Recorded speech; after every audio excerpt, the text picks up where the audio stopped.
porque era una novedad en nuestro país. Nosotros sabemos que normalmente cuando se presentan los litigios correspondientes, los jueces aplican la ley para dirigir la potestad. Aquí teníamos un nuevo ingrediente, la aplicación de los precedentes vínculos. Bien, en eso se reúne a los pocos días, porque esta resolución fue emitida el 13 de marzo del 2006. En abril del 2006, a los pocos días, el Consejo Ejecutivo del Poder Judicial, que es otro organismo de gobierno del Poder Judicial, lanza un comunicado que tiene que ver con los presentes, con el tema que estamos tratando, que tiene que ver con la casación, fíjense, porque la casación es, como ya sabemos, un mecanismo para producir precedentes vinculantes. ¿Qué dice el comunicado? Es comunicado desde el 4 de abril del 2006. Dice: respecto a la resolución de jefatura número tanto de la OCMA,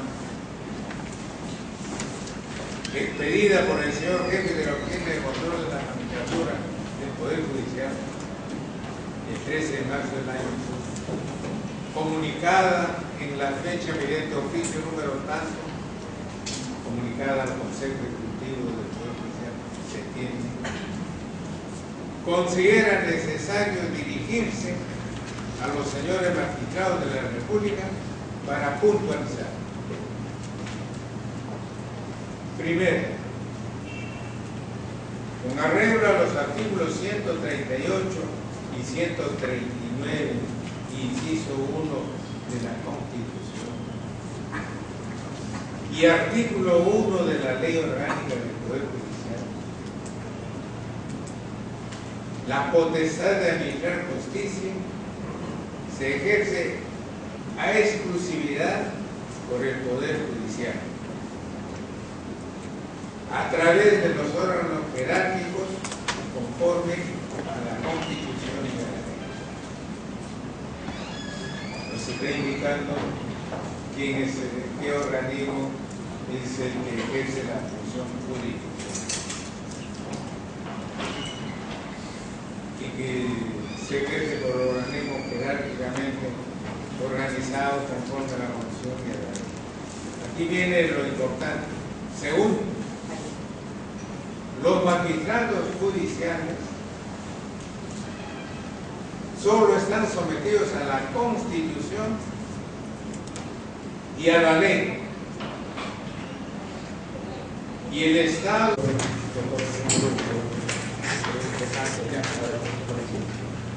Entonces, en conclusión, para dar la respuesta, ¿qué pasó con esa controversia, ¿no? O sea, si la sala se aparta de un precedente vinculante del Tribunal Constitucional, o sea, finalmente puede casarse, puede realizarse la fundamentación o la casación. Si la sala se aparta del precedente vinculante del Tribunal Constitucional, o solamente del precedente judicial de la Corte de Casación. Esa pregunta se ha generado en la cátedra, ¿no? Porque cuando el artículo 400 del Código Procesal Civil regula el precedente judicial que produce la Corte Casatoria,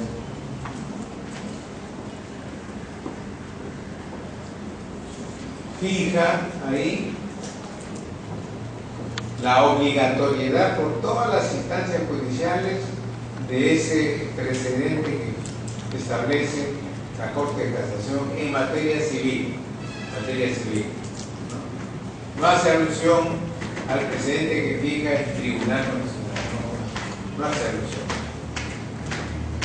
Pero si tenemos el texto del artículo 7 del título preliminar del Código Procesal Constitucional, que se refiere al precedente vinculante que fija el Tribunal Constitucional, entonces viene la pregunta: si es causal para proponer el recurso de casación en lo civil el apartamiento inmotivado del presidente judicial, ese criterio para plantear la casación en lo civil no podría hacerse extensivo también en relación al precedente fijado por el Tribunal Constitucional. Esa es la pregunta. Ahora, si decimos no, nada tiene que ver el tribunal en este caso, no creo, porque es terminante el texto del artículo 7 del título del tribunal. La ley le obliga a fijar precedentes vinculantes siempre y cuando en su sentencia correspondiente diga en qué consiste el precedente. Entonces ese es el tema. Tampoco no he encontrado ninguna resolución de nuestra Corte Casatoria que haya resuelto este punto. Ahora, ¿cuál será mi posición? Si me obliga la ley a los jueces a observar los precedentes vinculantes que fija el Tribunal Constitucional, ¿cuál sería el motivo para decir que no se observa? Si se observa el precedente fijado por el Poder Judicial, también debe observarse el precedente fijado por el Tribunal. Ahora, hay ejecutorias, yo tengo por ejemplo una ejecutoria del Tribunal Constitucional que más o menos en su texto dice de que los acuerdos que adopte el Tribunal en materia justiciable, donde deciden causas fijando precedentes, tienen los mismos efectos que una ley. Así, terminantemente, tienen los mismos efectos que la ley. En otras palabras, lo que está diciendo el tribunal es que estamos autorizados en determinados supuestos legislar. Eso es lo que está diciendo. Legislar. Sí, encuentro acá el dispositivo, o por lo menos la ejecutoria, que podrían a veces anotar para su indagación.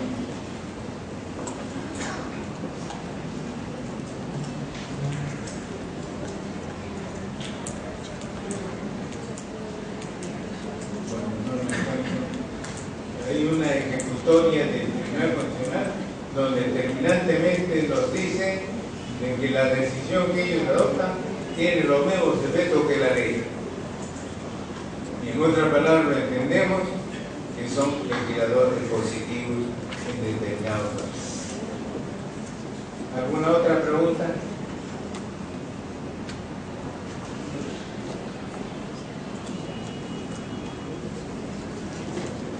Escucho.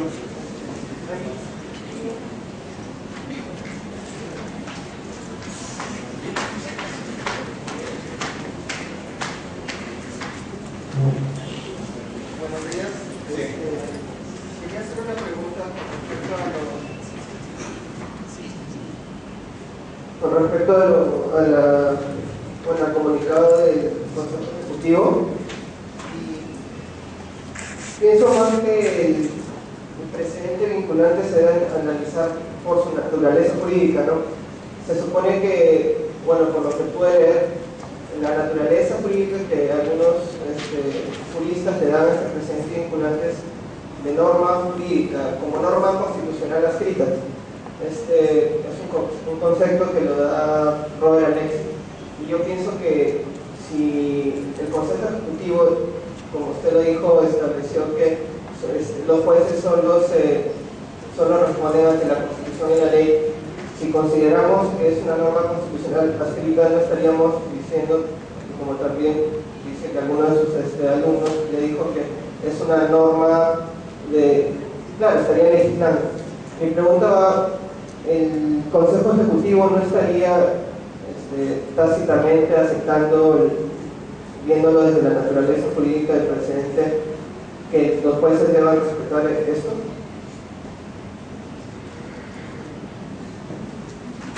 No le he captado de forma precisa, pero podría explicar lo siguiente, ¿no?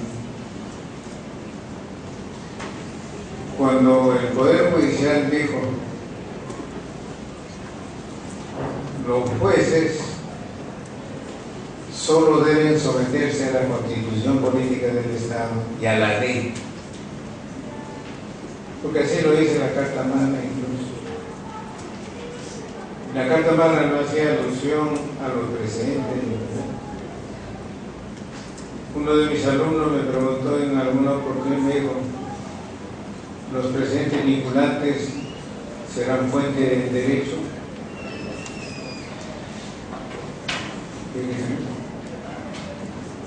Como fuente de mi derecho podría yo invocar un precedente. ¿Cuándo no o cuándo sí?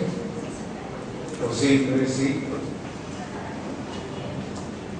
Si no fuera fuente de derecho, no existiría. ¿Cuál sería el sentido de que exista? Tiene que ser fuente de derecho.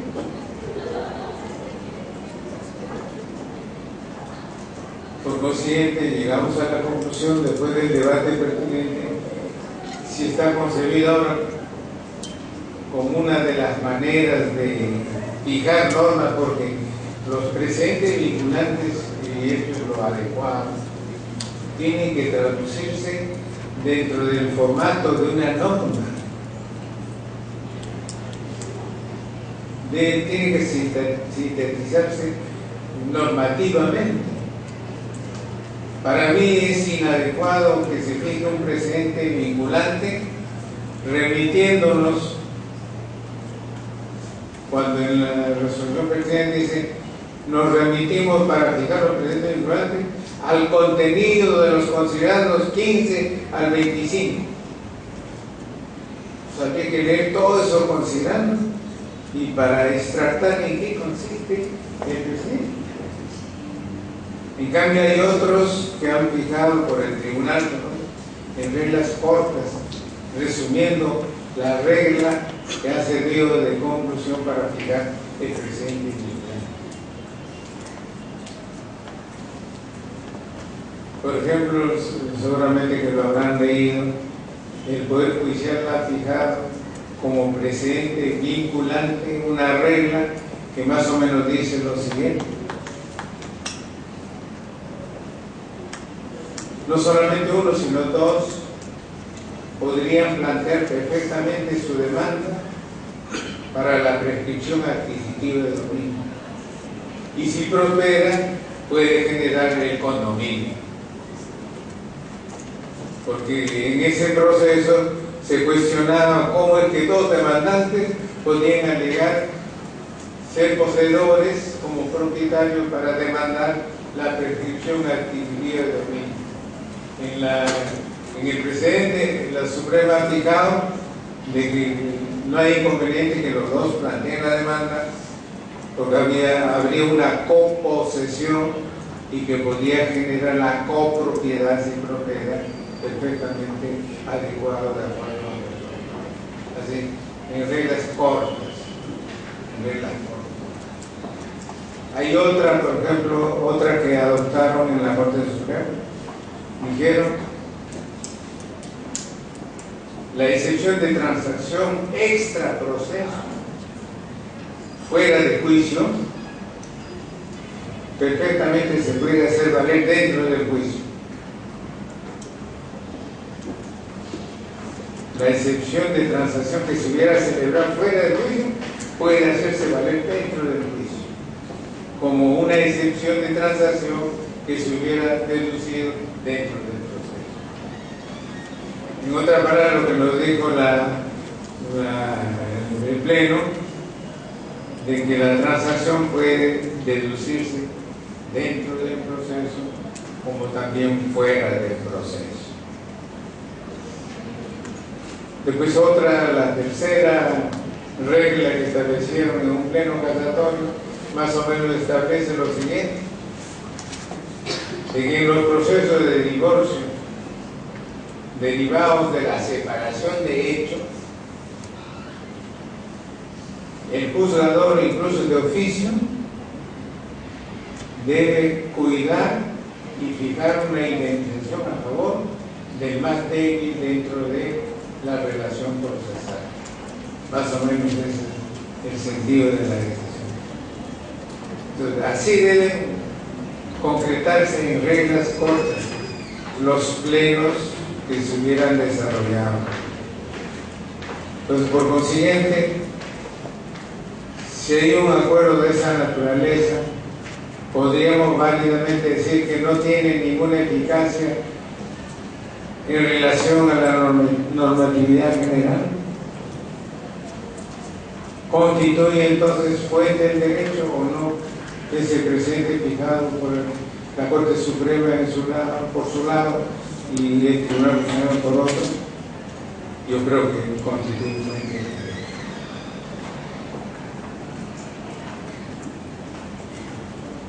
¿Alguna otra pregunta?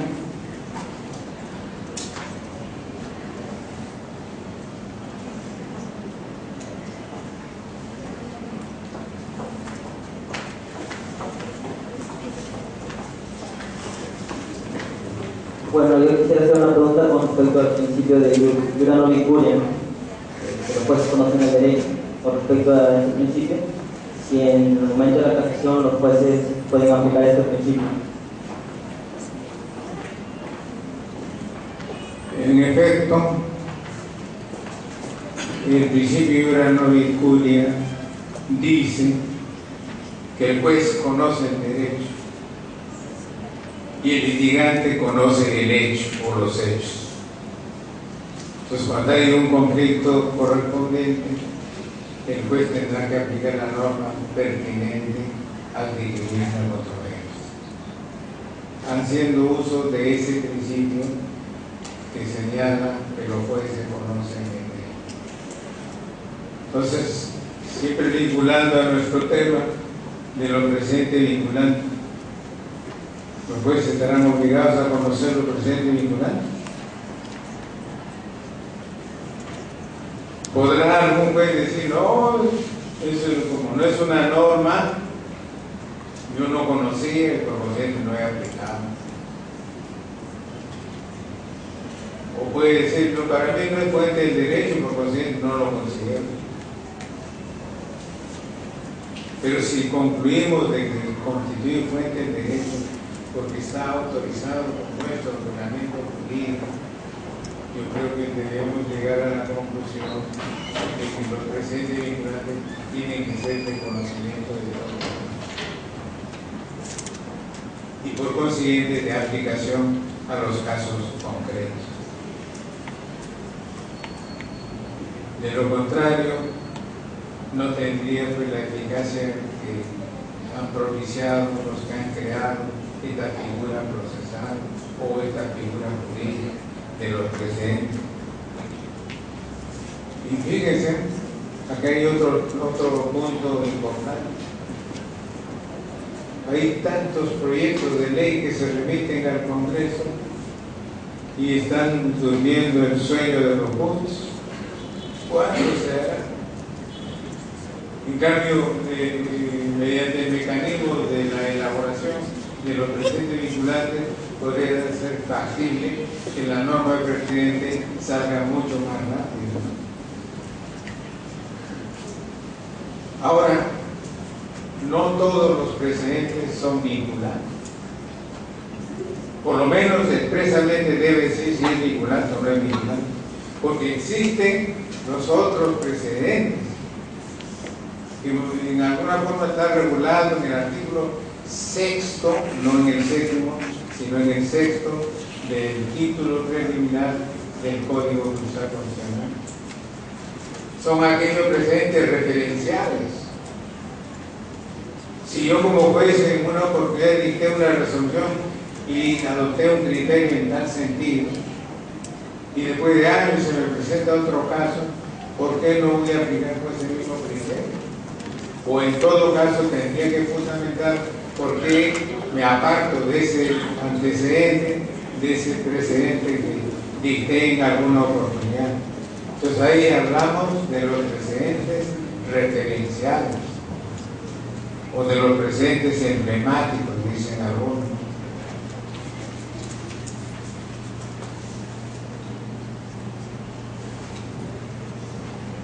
Ahora, los precedentes vinculantes pueden variar. Los plenos casatorios normalmente concluyen en la decisión y en la emisión de una resolución pertinente adoptando un criterio de decisión. Y ese criterio de decisión se denomina el acuerdo casatorio, que normalmente se obtiene por la mayoría absoluta de los concurrentes en la especialidad pertinente, en lo civil. Pero ese precedente podría variar, y en efecto con otro pleno perfectamente pueden adoptar el criterio de variar ese precedente, y por consiguiente queda sin efecto el precedente establecido antes y el nuevo precedente entrará en vigor. Entonces hay una flexibilidad en la modificatoria de los precedentes vinculantes, lo que no ocurre normalmente en la legislación. Imagínense esperar que el Congreso dicte una nueva resolución dejando sin efecto una ley anterior. ¿Cuánto demanda eso, no? Entonces esa flexibilidad también es importante. Ahora, podrían ustedes preguntar ¿cuál de los precedentes tiene mayor importancia? ¿El precedente que fija el Poder Judicial, o sea, la Corte Suprema, o el precedente que fija el Tribunal Constitucional? La vez pasada, por ejemplo, encontré una resolución del Tribunal Constitucional donde deja sin efecto más de 50 ejecutorias supremas en materia laboral. Deja sin efecto, anula. Y eso nos podrá conducir a decir que los precedentes fijados por el tribunal son más importantes que los precedentes del Poder Judicial. Se dice que el Tribunal Constitucional es el máximo intérprete de la Constitución política del Estado, y por consiguiente los criterios que adopten en el tribunal deben tener la mayor importancia frente a los demás órganos. Para mí, cada uno en su terreno. La Corte Suprema tiene su competencia, tiene sus facultades, y en base a eso le adopta las decisiones pertinentes. El Tribunal Constitucional. Ahora sabemos que el Tribunal Constitucional tiene facultades para pronunciarse y resolver en todas las áreas del derecho, no solamente en lo civil, en lo penal, en todas las áreas del derecho, porque la Constitución, ustedes saben, comprende todas las áreas del derecho, es la norma de la más alta jerarquía dentro del ordenamiento jurídico. ¿Alguna otra pregunta?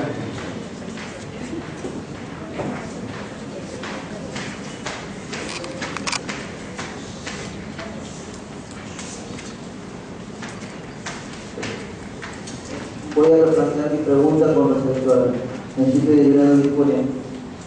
Profesor, tengo entendido que cuando el demandante interpone su demanda, lo hace en base a los hechos y al derecho. Tiene que haber congruencia entre estos hechos y el derecho. Y si no lo hubiese, el juez, en virtud de este principio de que conoce el derecho, tiene que adecuarlo, ¿no? Había una hipótesis en que se tramita en primera y segunda instancia esta incongruencia entre los hechos que se alega el demandante y la fundamentación jurídica, y se lleva hasta el proceso de casación, hasta el recurso de casación. Mediante esto tenía entendido que el recurso de casación es un proceso extraordinario y se tiene que limitar lógicamente a la petición o a lo que está dando la parte demandante. Si los jueces supremos advierten esta incongruencia entre el mal planteamiento de la demanda con la fundamentación jurídica, ellos pueden replantear todo, o en virtud, o ellos no pueden aplicar este principio de iura no vinculo. Esa era mi pregunta.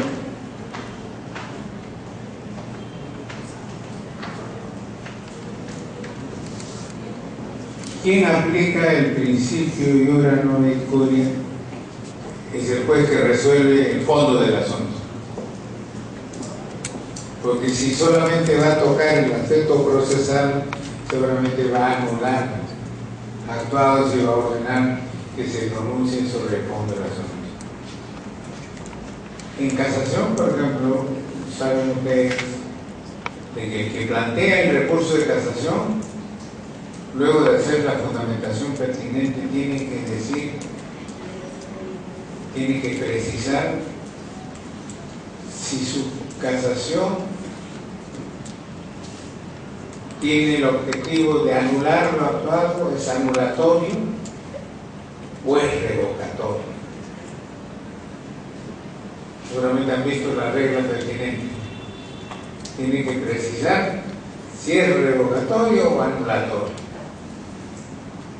¿Cuándo será el recurso anulatorio?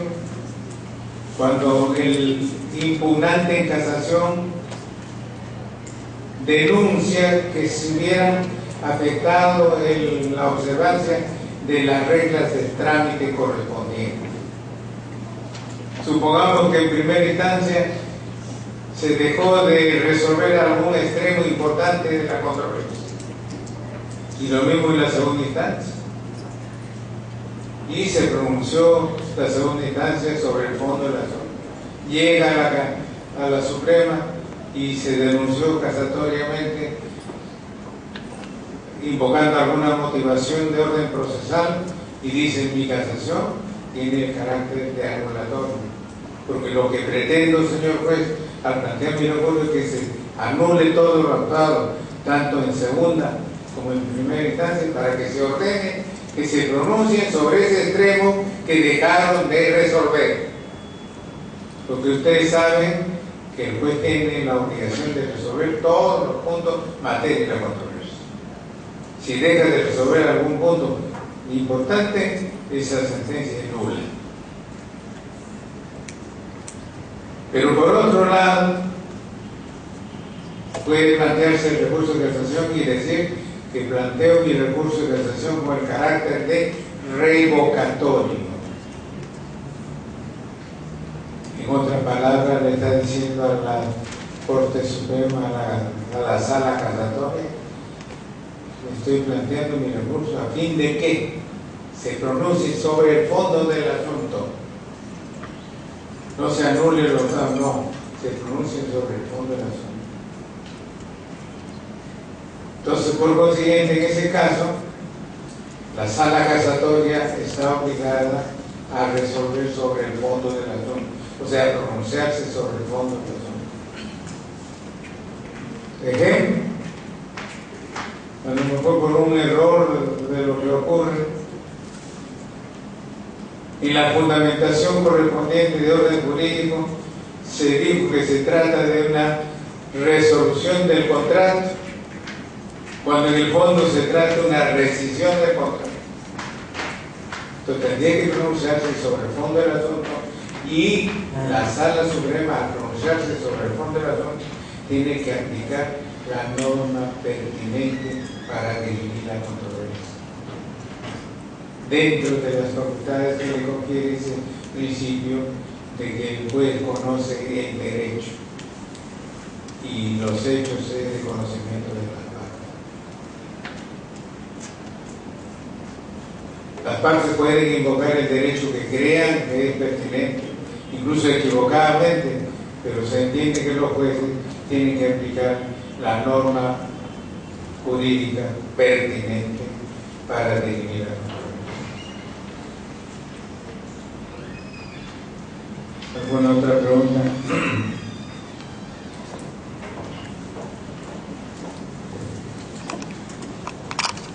Doctor, buenos días. Mi pregunta va respecto a lo que usted explicaba sobre cuál precedente tiene mayor importancia, si el del Tribunal Constitucional o el de la Corte Suprema. Usted nos explicaba que hubo un precedente del Tribunal Constitucional que prácticamente derogaba a 50 ejecutorias de la Corte Suprema. Pero al decir eso, prácticamente yo entiendo como que ese precedente del Tribunal Constitucional se dio con posterioridad al de la Corte Suprema, a los ejecutores de la Corte Suprema. Pero ¿qué sucede en el caso en el que la Corte Suprema, por ejemplo, en el Pleno Jurisdiccional en materia laboral, que se dio recién en este año, prácticamente entra en divergencia con el precedente vinculante Bailón Flores? Usted dice que cada uno tiene su competencia y el precedente vinculante se va a ejercer de acuerdo a las competencias y facultades. Mi pregunta es entonces, por ejemplo, al tratarse de un amparo laboral que se ve en un juzgado civil, ¿cuál es el precedente correcto que se debe aplicar? ¿El Pleno Jurisdiccional en materia laboral último, que dice que se debe acudir al proceso abreviado laboral, o se debe aplicar el precedente Bailón Flores que se dio con anterioridad? Gracias. En materia laboral, yo tengo una posición. En materia laboral, para mí, lo más favorable al trabajador. Si el precedente último favorece al trabajador, yo aplico ese precedente. Si el precedente anterior lo favorece, aplico ese. Porque al fin y al cabo, en materia laboral existe el principio de lo que favorezca al trabajador, como ocurre en el campo penal. Sería esa mi respuesta.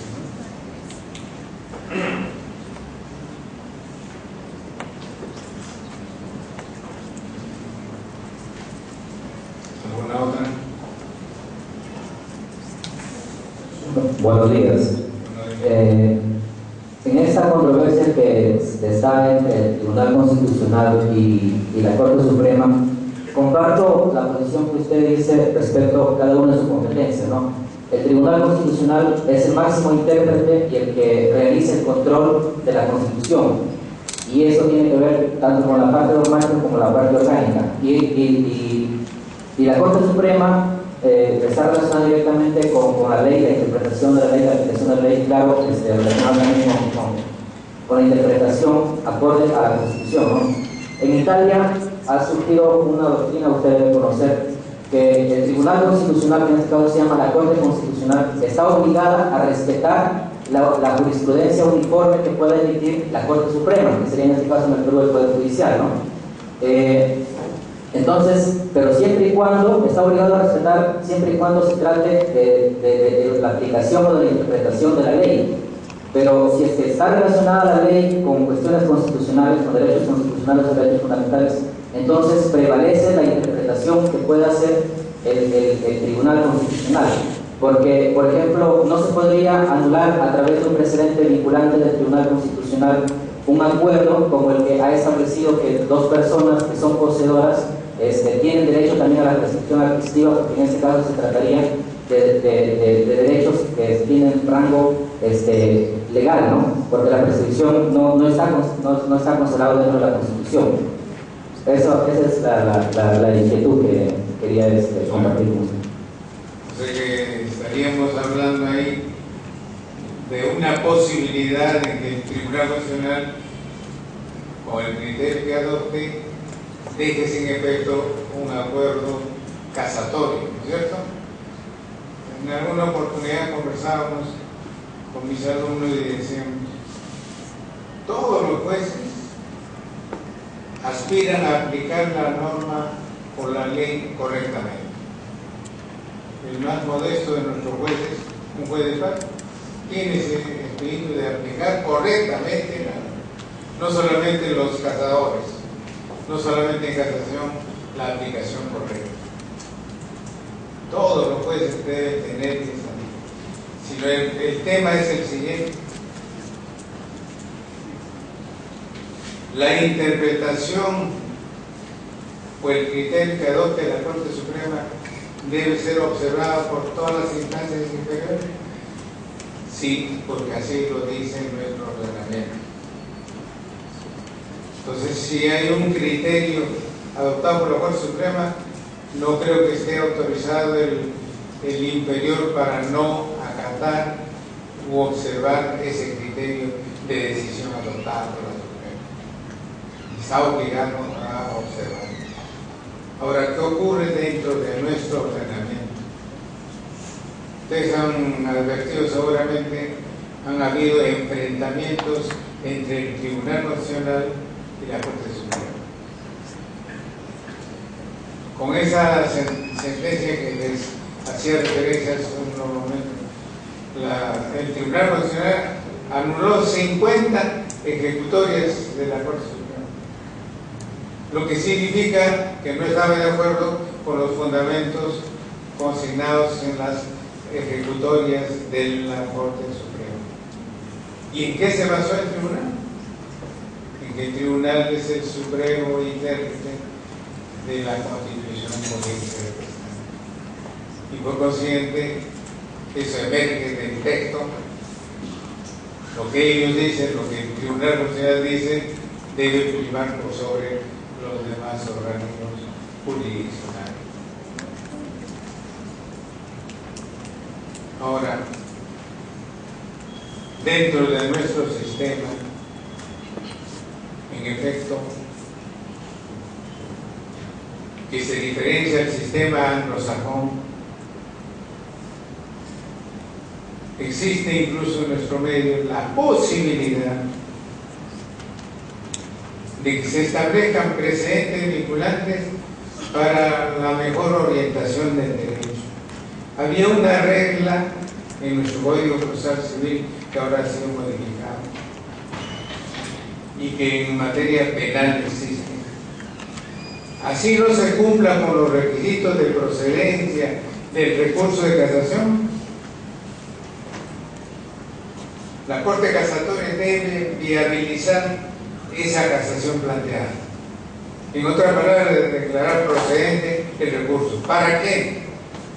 Para dar lugar a que la Corte Suprema dicte una resolución, por ejemplo, conforme al ordenamiento derogado, para establecer precedentes vinculantes para mejorar la administración del justicia. Ahora se ha establecido esa regla, pero no con ese objetivo, sino con la finalidad, dice, con tal de que se cumplan, dicen, las finalidades del recurso de casación.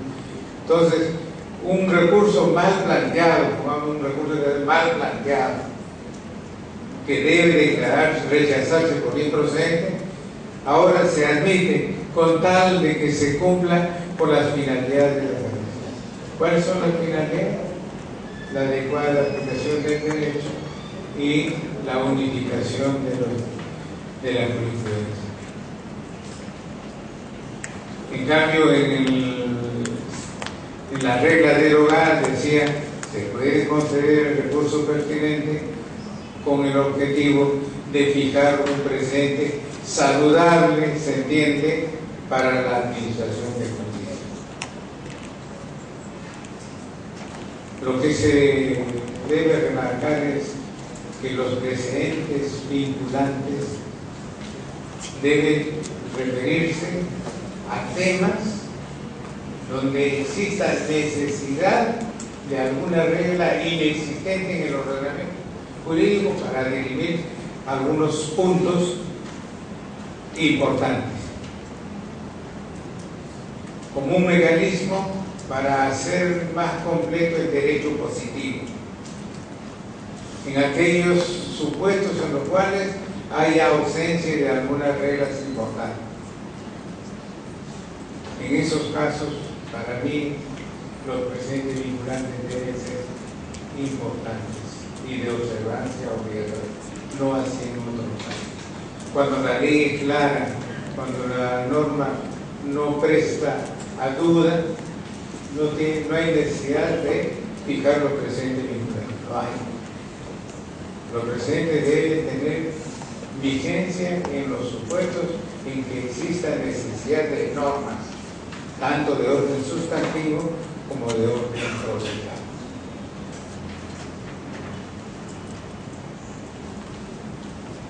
¿Alguien más?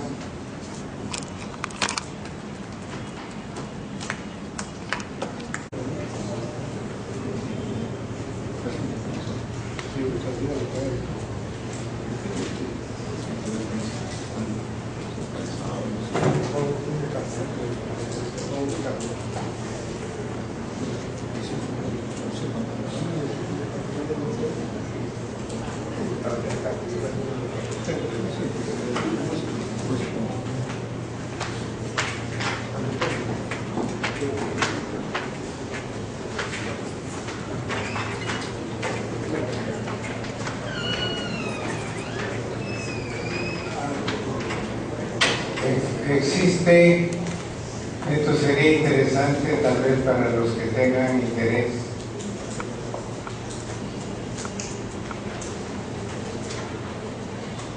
en la sentencia del Tribunal Constitucional número 3741 del 2004, del 14 de noviembre del 2005,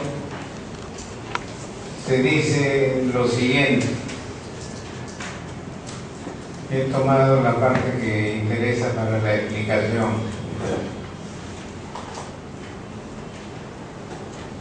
Esto significa que el presente vinculante emitido por el Tribunal Constitucional con estas características,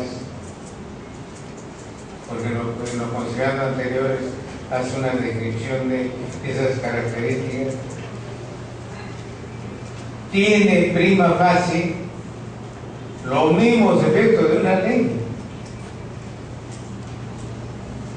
La ley, en principio, es obligatoria para todos,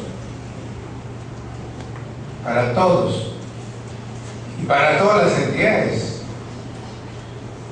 Nadie puede eximirse de la observancia de la ley. Todas las dependencias públicas, todos.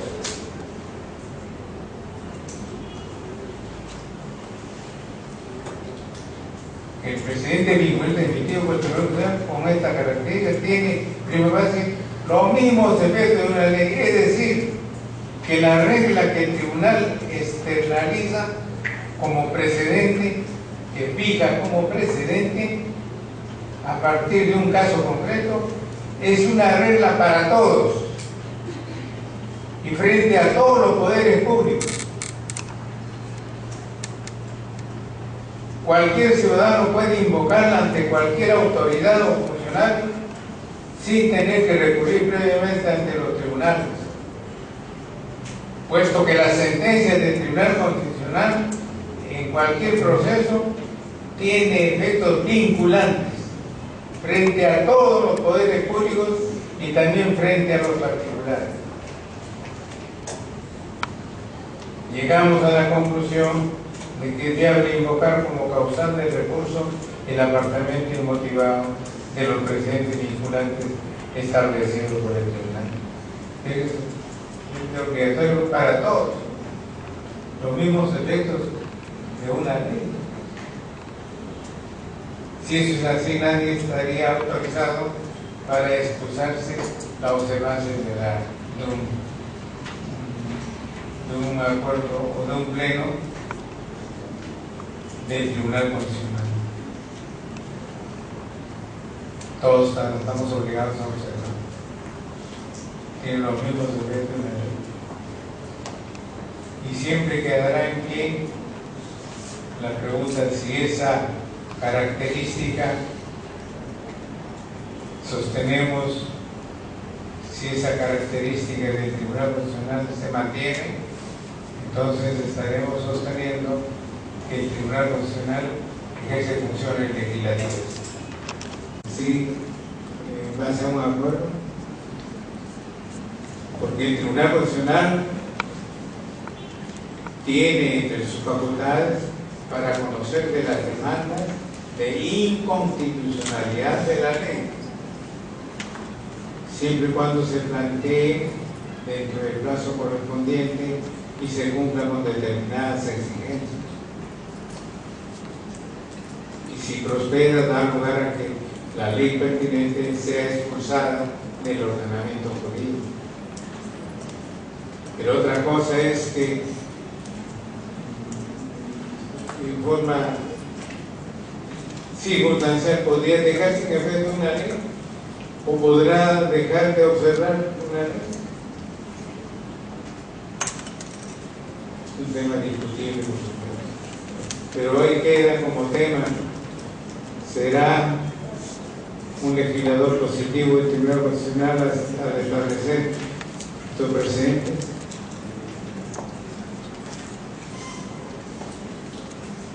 ¿Alguna otra pregunta?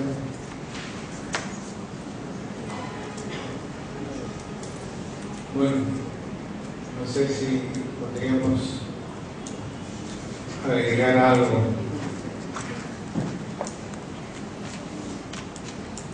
¿Cuál será el destino del recurso de casación en nuestro país? Porque hay corrientes que plantean la desaparición de la casación en nuestro ordenamiento. Incluso propone que en nuestro medio se establezca lo que se denomina en Norteamérica el certiorari. Para que tengan una idea del certiorari, sintéticamente les señalo de que en Norteamérica, por supuesto, la mayoría de los litigantes quisiera que sus asuntos sean revisados por la Suprema Corte. Es lo mismo que en nuestro medio. A base del recurso de casación quisiéramos que todos nuestros asuntos sean revisados por la Corte Suprema para, bueno, al final conformarme o no conformarme. Entonces, conforme al certiorari y la Suprema Corte, de los miles de asuntos que lleguen, escoge más o menos unos 200 asuntos que ellos van a revisar. Y el resto ordenan la devolución pertinente, sin ninguna fundamentación. No fundamentan por qué lo devuelven. ¿No es cierto? Que no. Los comentaristas dicen, ellos escogen aquellos asuntos de trascendencia, que puede dar lugar a las decisiones trascendentes, esas son las que escogen. Puede ser un criterio. Pero lo cierto es que el litigante no recibe ninguna transcripción de los fundamentos por los cuales no se revisa en certiorari. Eso debe establecerse en el Perú. Pero ya parece que en nuestro medio estamos adquiriendo ya el hábito de hacer uso de la casación. Lo que nos falta es un poco el manejo del recurso, en manejar adecuadamente la exposición de las motivaciones que planteamos. Y lo mismo de nuestra Corte Suprema, porque en la Corte Suprema da la impresión, por lo menos la impresión que yo tengo, que da la impresión de que estuvieran utilizando el mecanismo del recurso de nulidad. Revisan todas las pruebas para ver si tienen la razón o no, y de ahí adecuar a la casación planteada. Por eso que advertimos sentencias que se publican, que más da la impresión que se tratara de un recurso de nulidad ya derogado y no de la casación. Porque en casación, cuando se plantea un recurso, ese recurso es calificado por la Corte Suprema. Debe ser calificado el recurso por la Suprema. Y la Suprema, al calificar, concluye si es procedente o improcedente el recurso. Si es procedente, entonces recién es posible que venga la sentencia pertinente. El debate es sobre la causal que se hubiera planteado. O sea que el debate casatorio tiene por finalidad primordial la discusión en la Suprema de la causal. Si la casación se hubiera planteado con el carácter de revocatorio, es factible hacer referencia o mención o defensa sobre el fondo del asunto. Pero fundamentalmente el debate se circunscribe a la causal por la cual se hubiera declarado procedente el recurso. Esa es la naturaleza de la casación nuestra. Entonces, hay una corriente que defiende que debe sustituir nuestra casación, pero habría que perfeccionar. Se quiso perfeccionar y parece que se fue por un mal camino, inadecuadamente, a tal punto que ahora no advertimos ninguna inquietud para establecer en materia casatoria precedentes, porque es factible fijar precedentes. No escuchamos convocatorias a plenos casatorios en materia civil, no hay. Entonces estamos en la tónica del recurso de nulidad. Personalmente, yo estoy de acuerdo en que subsista la casación en nuestro medio. Lo que habría que sí perfeccionar tanto su tratamiento procesal como el mecanismo adecuado para establecer precedentes. Eso es lo fundamental, porque la mayoría de estudiosos señalan que la finalidad fundamental del recurso de casación es fijar precedentes vinculantes o precedentes judiciales. Esa debe ser su misión fundamental. Y la otra misión será pues la correcta aplicación e interpretación del derecho. Entonces, yo estoy dentro de los que defienden la casación fiscal de nuestro organismo. Por supuesto que también tengo mi orientación hacia la unificación de la legislación en materia casatoria. Una sola ley. Porque en todos los ámbitos del derecho, sea civil, penal, laboral, etc., lo que perseguimos, tanto abogados como jueces, es la correcta aplicación del derecho sustantivo y del derecho procesal. En todas las áreas. En todas las áreas quisiéramos que se fijen precedentes vinculantes para que la justicia sea predecible. Qué interesante sería que la Suprema publicara todo lo presente y yo ya estaría orientado de cómo van a decidir al final alguna demanda que yo propongo. Pero sin embargo, hoy día uno plantea una demanda, a veces invocando una ejecutoria de un caso anterior similar, pero al final recibimos una sentencia totalmente diferente. ¿Por qué? Porque la justicia nacional no es predecible. No es predecible. Bueno, si no hay ninguna pregunta más que me formulen, daré por terminada mi explicación. Muchas gracias.